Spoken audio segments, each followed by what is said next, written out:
Bismillahirrahmanirrahim.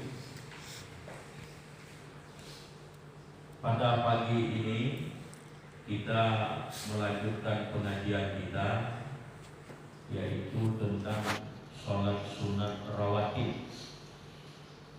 Sholat sunat rawatib ini yaitu sebelum dan sesudah sholat fardu.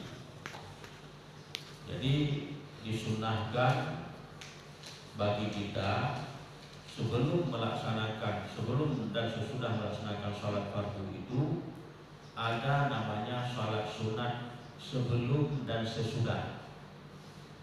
Nah, jadi di sini kita bisa lihat di halaman 39. Jadi banyak sekali keutamaannya atau fadilah-fadilahnya daripada sembahyang sunat rawatib, yaitu antara lain sabda Rasulullah SAW, yaitu dibangun sebuah rumah atau istana di dalam surga. Sebagaimana sabda Rasulullah SAW di dalam sebuah hadis, man shalla fil yaumi wa lailati isnatai asyara raka'atan tatawwa'an banallahu lahu baitan fil jannah. Barang siapa yang sholat sunat di dalam sehari semalam 12 rakaat, maka Allah Subhanahu wa taala membangun untuknya rumah di surga atau istana dalam surga. Hadis ini diriwayatkan oleh Imam Ahmad, Imam An-Nasai dan Imam Ibnu Majah. Jadi Allah Subhanahu wa taala membangun rumah atau mahligai bagi orang-orang yang mau melaksanakan sholat sunnah rawatib. Jadi 12 rakaat di sini yaitu yang sunat muakkad. Jadi sholat sunat rawatib itu dia ada yang muakkad dan ada yang ghairu muakkad. Ada yang muakkad, ada yang ghairu muakkad. Yang muakkad itu 12 rakaat, yaitu 2 rakaat sebelum subuh atau disebut dengan salat sunat fajar, kemudian 4 rakaat sebelum zuhur, 2 rakaat setelah zuhur, 2 rakaat sesudah maghrib, kemudian 2 rakaat sesudah isya. Sementara salat sunat rawatib yang ghairu muakkad yaitu 2 rakaat setelah zuhur, 2 rakaat sebelum asar, 2 rakaat sebelum maghrib, dan 2 rakaat sebelum isya. Nah, jadi fadilah-fadilah daripada salat sunat rawatib itu yaitu antara lain Allah bangunkan rumah atau mahligai di dalam surga. Kemudian yang kedua, fadilah daripada salat sunat rawatib ini yaitu pahalanya melebihi daripada dunia dan segala isinya. Dan ini berdasarkan hadis dari Aisyah radhiyallahu anha, Nabi Muhammad sallallahu alaihi wasallam bersabda, yaitu raka'atul fajri khairan minad dunya wa ma fiha. 2 rakaat salat sunat fajar atau salat sunat qabliyatan subuh itu lebih baik daripada dunia dan isinya. Kemudian yang ketiga yaitu diharamkan, ini fadilahnya, yaitu diharamkan daripada api neraka. Dan juga berdasarkan hadis yang diriwayatkan oleh Imam Ahmad, man hafadha ala arba'i raka'ati qabla dhuhri wa arba'i ba'daha haramahu 'alan nar. Nah, barang siapa yang menjaga salat qabliyah zuhur sebanyak 4 rakaat dan ba'diyah zuhur sebanyak 4 rakaat, maka diharamkan baginya daripada api neraka. Dan juga fadilah yang lain yaitu ketika nanti hari kiamat hari hisab, bahwa amalan yang pertama yang dihisab adalah salat. Maka ketika salat kita itu kurang, maka Allah bertanya, apa kata Allah? Apakah hamba ini punya atau melakukan salat-salat sunat? Maka dijawab oleh malaikat, ada, dilakukan salat-salat sunat, yaitu salat rawatib. Maka kata Allah, salat sunat ini adalah dapat menyempurnakan daripada kekurangan-kekurangan daripada salat fardu. Nah, inilah fadilah-fadilah daripada salat sunat rawatib yang mudah-mudahan kita dapat melaksanakannya di setiap hari dan setiap salat fardu. Yaitu lafaz niat, kita bisa lihat di atas itu, lafaz niat sembahyang sunnah sebelum zuhur. Usalli sunnatat zuhri raka'ataini qabliyatan lillahi ta'ala. Allahu akbar. Itu lafaz niatnya. Usalli sunnatat zuhri raka'ataini qabliyatan lillahi ta'ala. Allahu akbar. Apa artinya? Aku sembahyang sunat zuhur 2 rakaat sebelumnya karena Allah Ta'ala. Jadi salat ini tidak berjamaah. Jadi kita sebelum melakukan salat zuhur disunahkan melaksanakan sunat qabliyatan zuhur. Qabliyah ini maknanya sebelum. Kalau ba'diyah sesudah. Nanti perubahannya di mana? Ba'diyatan dengan qabliyatan. Jadi ini yang sebelum. Usalli sunnatat zuhri raka'ataini qabliyatan lillahi ta'ala. Allahu akbar. Aku sembahyang sunat zuhur 2 rakaat sebelumnya karena Allah Ta'ala.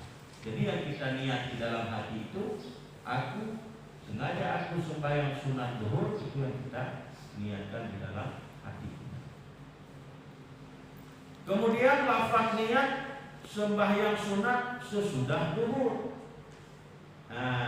Jadi sebelum tadi sudah kita laksanakan, kemudian setelah kita laksanakan salat sunat zuhur, tentu kita lakukan salat fardu zuhur. Setelah salat fardu zuhur, apakah itu kita fardunya berjamaah atau sendirian? Langsung kita melaksanakan salat sunat ba'da zuhur. Yaitu lafaz niatnya usolli sunnatat zuhri raka'ataini ba'diyatan lillahi ta'ala. Allahu akbar. Aku sembahyang sunat zuhur 2 rakaat sesudahnya karena Allah Ta'ala. Jadi perbedaannya qabliyatan dan ba'diyatan. Kemudian di bawahnya lagi adapun sesudahnya itu adapun lafaz niat salat sunat sebelum asar.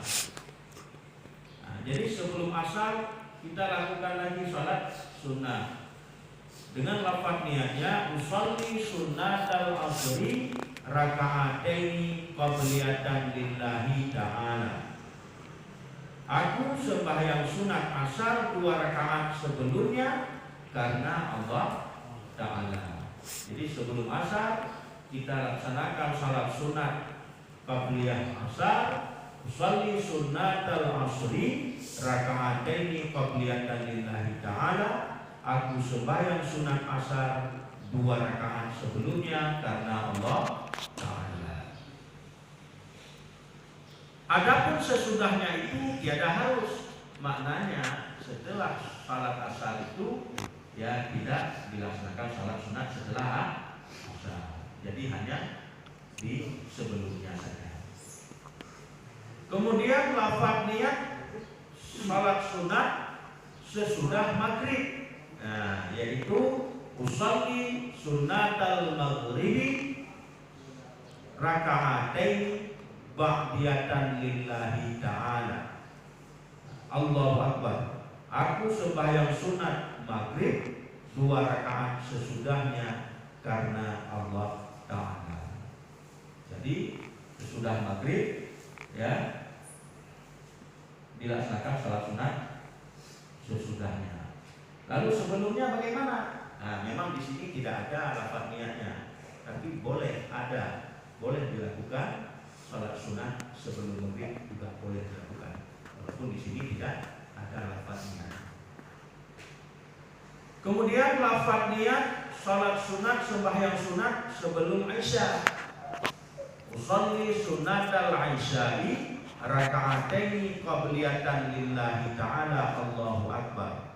Aku sembahyang sunat Isya 2 rakaat sebelumnya karena Allah Ta'ala. Nah, jadi sebelum Isya ya kita laksanakan salat sunat qabliyah Isya dengan lafaz niat usolli sunatal Isya'i raka'ataini qabliyatan lillahi ta'ala. Aku sembahyang sunat Isya 2 rakaat sebelumnya karena Allah Ta'ala. Kemudian lafaz niat sembahyang sunat sesudah Isya. Jadi sesudah Isya usolli sunatal Isya'i raka'ataini ba'diyatan lillahi ta'ala. Sengaja aku sembahyang sunat Isya sesudahnya karena Allah Ta'ala. Nah, kemudian sebelahnya ini lafaz niat sembahyang sunat sebelum subuh. Jadi salat sunat sebelum subuh atau disebut juga dengan salat fajar.